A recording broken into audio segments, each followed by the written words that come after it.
reasonably applicable model, what Wittgenstein called something which is true enough, is what we're looking for. The true enough mapping of experience onto theory is what we're looking for. But experience must be made primary. The language of the self must be made primary. And anarchy carries this responsibility even when it's only political anarchy. What I'm advocating is that we each take responsibility for the cultural transformation by realizing that it is not something which will be disseminated from the top down. It is something which each of us can contribute to by attempting to live as far into the future as possible. You know, we must get rid of the conceptions of the 40s, the 50s, the 60s, the 70s, the 80s, the 90s.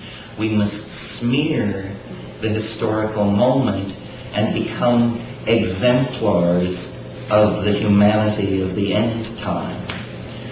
And those of you who attended my lecture this afternoon about time know that I believe that liberation, or let's even say decency, as a human quality, is an actual resonance and anticipation of this future perfected state of humanity. And we can will the perfect future into being by becoming microcosms of the perfect future, and no longer casting blame outward on institutions or hierarchies of responsibility and control, but by realizing that the opportunity is here, the responsibility is here, and the two may never be congruent again, and the salvation of your immortal soul may depend on what you do with the opportunity. Amen. So what do you do with the opportunity?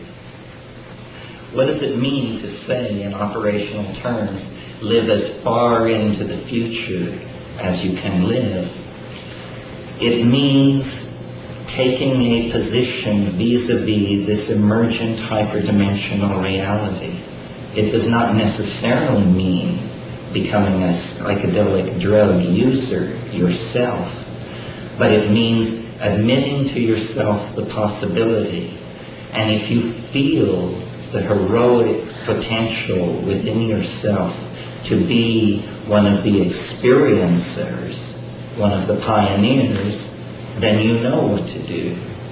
If, on the other hand, you fear to be lost in the abyss, you fear what William Blake called falling into eternal death, falling from the spiral of being which connects one reincarnation to another, and falling into the realm of eternal death, then you orient yourself towards the psychedelic experience, towards the psychedelic phenomenon as a source of information. A mirror image of the psychedelic experience in hardware are computer networks. Computer networks, paradoxically enough, are a deeply feminizing influence on society, where in hardware the unconscious is actually being created. It's as though we took the Platonic bon mot about how if God did not exist, man would invent him, and say if the unconscious does not exist, humanity will invent it in the form of these vast networks able to transfer and transform information. This is, in fact, what we are caught up in, is a transforming of information. We have not physically changed in the last 40,000 years. The human type was established at the end of the last glaciation. But change, which was previously operable in the biological realm, is now operable in the realm of culture. And we are shedding cultural adumbrations of our vision of the unitary mystery at a faster and faster rate as we try to accommodate ourselves and mirror ourselves to the mystery which lies ahead of us in time and which is throwing this vast shadow of fatedness back over the entire experience of human history for everyone who has lived in it.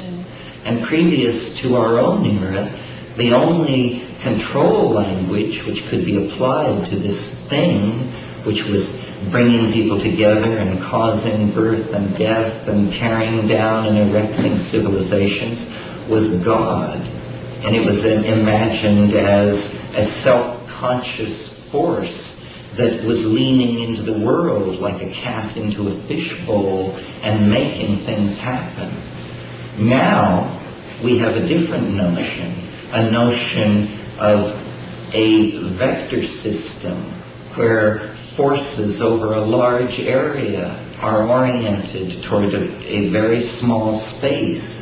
And this is what history is. It's an inrushing toward what the Buddhists call the realm of the densely packed, a transformational realm where the opposites are unified.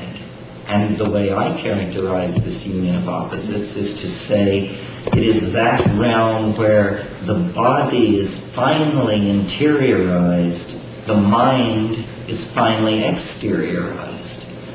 The way I think of the mind is as a fourth dimensional organ of your body.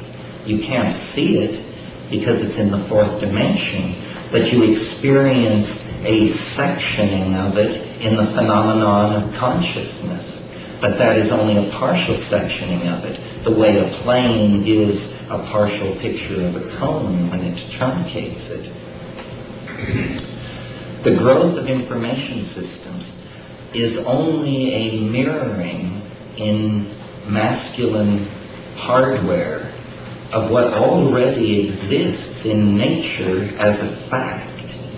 And it is up to us to hone our intuitions and to become aware of this pre-existent system of communication and wiring so that we can step away from the dualisms which separate us from each other and from the world.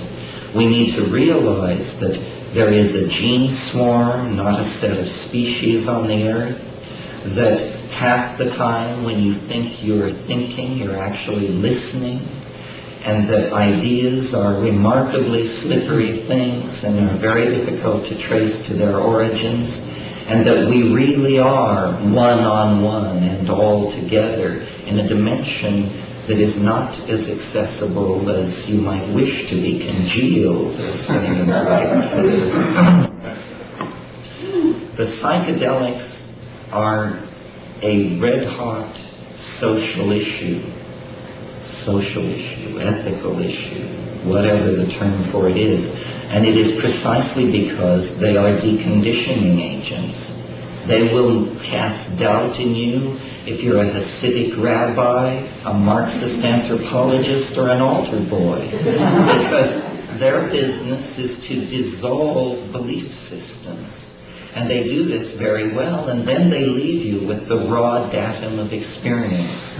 What William James called, in talking of infants, a blooming, buzzing confusion is what they leave you with, the raw datum of experience.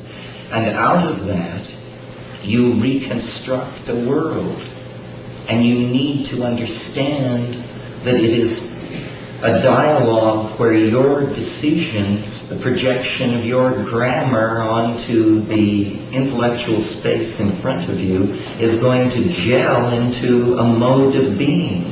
We actually all create our own universe because we are all operating with our own private languages, which are only very crudely translatable into any other person's language.